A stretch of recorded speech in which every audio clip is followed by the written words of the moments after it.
आंनालाय मा जेबालाय खान्दा खान्दा उथुमा नुजालायनाय होबाय थायोब्रा फेसबुकावलाय बिदिबा खैरोम दैरोम मोनलायलाङोलां। होद फाग्ला मा नोंना खालि हिनजाव हिनजावल'लै। खुलुमबाय नोंथांमोनखौ फुंबिलिनि गोसो गोथारै बरायबाय। दिनै 16 सेप्तेम्बर 2020 बुधबार। फैदा दिननि फुंबिलिनि माखासे फिसा गेदेर खौरांफोरखौ फारि फारि मिथिनानै लानि। गिबि खौराङा जाबाय जोंनि बे हादोरनि गासै 100 जन CAPF हान्जानि फौजिफोरा कर'ना भाइरास जानानै थैनांगौ जाबाय आरो गासै 25,000 CAPF हान्जानि फौजिफोरा बे भाइरासजों सन्देर जानानै दङ आरो बे खौरांखौ इउनियन मिनिस्ट्रिया मैयाहाय फोरमायदों। CAPF माने सेन्ट्रेल आर्म पुलिस फर्स।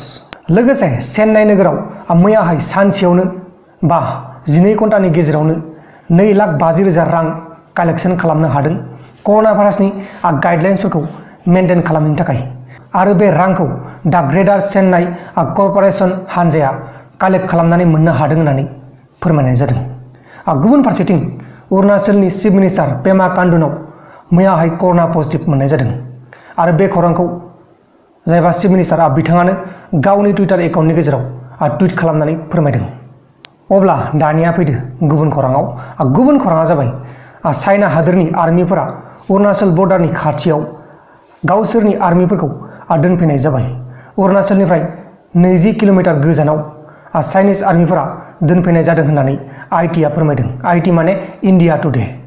लोगोसे लकसभायाव एमपिफोरनि 30% सेलारिखौ दाननायनि उनाव काट खालामनायनि उनाव बेरेखा हान्जानि एमपिफोरा गावसोरनि 30% सेलारिखौ मोनफिननांगौ होननानै गोख्रों दाबि खालामदों। गुबुन खौराङा जाबाय केरेला रायजोआव बे बोसोरनि 6 दानाव गासै 140 जन लाइमोनफोरा सुइसाइड जानानै थैनांगौ जाबाय होननानै SHRCनि चेयारमेन एन्टनी डमिनिक बिथाङा खौरांगिरिनि मेलजों फोरमायदों। अब्ला दानिया फैलायदो गुबुन खौराङाव।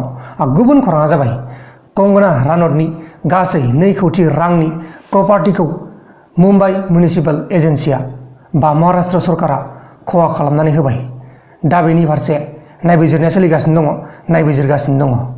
कंगनानो BMCआ बे जाथायाव 24 घन्टा समल' होदोंमोन आरो बै समाव कंगनाया गावनि रायजोनि मानालियाव दंगासिनो दंमोन। नाथाय समाव कंगना रानौतआ डकुमेन्ट्सखौ जमा होनो हायैनि थाखाय BMCआ बेनि अफिसखौ बेनि बिल्डिंखौ JCBजों थेर बेथेर खालामबाय। दा बेनिखायनो बिथाङा गोबां दुखु मोनदों आरो बेनि फारसे नायबिजिरनाया सोलिगासिनो दङ। लोगोसे लाख लाख सावथुन मुलुगाव खामानि मावग्रा बिथांमोना खामानि मावग्राफ्रा गावसोरनि खामानिखौ गोमाजाखांनायनि उनाव सिनेमा बर्डनिफ्राय मिरु सरकारखौ सिनेमा हल थियेटारफोरखौ खुलिनांसिगौ होननानै गोख्रों दाबि खालामदों। दा माब्लानिफ्राय खुलिगोन बेखौ जों दासिमबो खौरां मोननाय जायाखै। जायखिजाया सिनेमा बर्डआ मिरु सरकारनिसिम गोख्रों दाबि खालामदों खुलिनांसिगौ होननानै, मानोना बिथांमोना साख्रि गोमाजाबाय, बेनि थाखायनो बिथांमोना गोख्रों दाबि खालामदों। गुबुन खौराङा जाबाय जोंनि बे सा सानजा भारतआव बे साननैसोनि उनावनो बे सप्तानि गेजेरावनो माखासे रायजोफोराव गोबां अखा हाबावगोन होननानै बोथोर बिगियाना फोरमायदों। मा जायो नायनोसै। जायखिजाया बे साननैसोनि गेजेरावनो आरोबाव गोबां अखा हाबावगोन होननानै फोरमायदों। अब्ला दानिया फैलायदो गुबुन खौराङाव। गुबुन खौराङा जाबाय रिया चक्रबर्तीया जोबथेसालिनि सिङाव जोबोर खस्थ' मोनदों, मानोना बिसोरनो बिसिनाबो होआखै आरो पांखाबो होआखै। दा बेनिखायनो रिया चक्रबर्तीया गोबां खस्थ' मोनदों आरो रिया चक्रबर्तीखौ जोबथेसालिनिफ्राय रैखा खालामनो नाजाबाय दंमोन, अब्लाबो दासिमबो रैखा खालामनो हायाखै।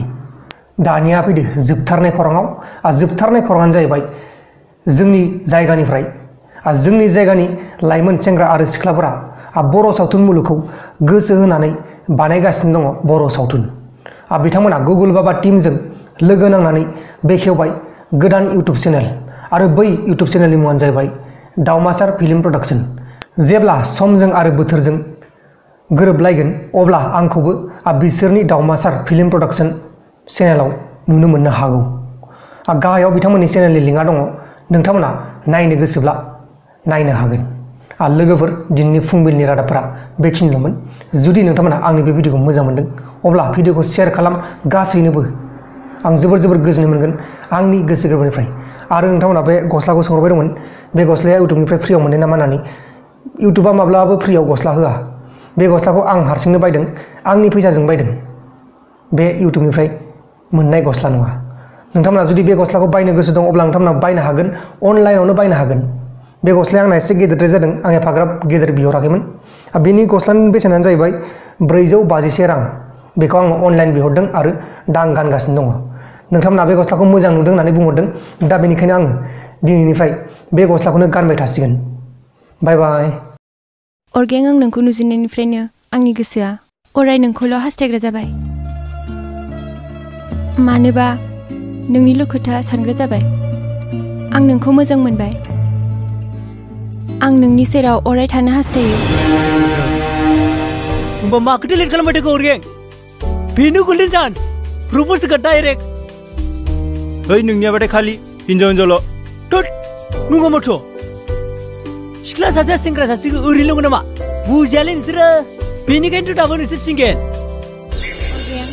आं जाय सेंग्राखौ मोजां मोनो जायखौ आं अराय जिउनि मोदाय महरै फुजिनो नागिरदों बियो आरो रावबो नङा बियो नोंनो आं नोंखौ जोबोद मोजां मोनो अरगें I love you Argen I love you so much जोंहा हिन्दी फिल्म बायदि होसोलायनो दे थै मा गोदाव सोराव बाथ्रा बुंलायबाय थायोब्रा गोदौदों गेलेनो मोनाखै नामा नोङो है नोंसो जायालै दे होमबा आंखौ बामनानै ओरै फिदिं दे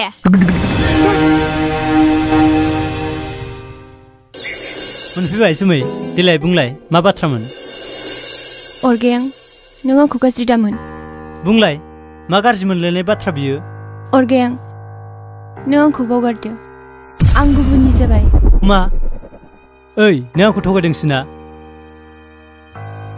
बुंना नों आंखौ थगायदों होननानै अरगें आं थारखौनो बुंदों आंहा मोजां मोननाय दंखायो आरो दा बियो जब मोनबाय आरो आइ आफायाबो बिजों जुलिनि रादाय खाबाय नों आंखौ बावगारदो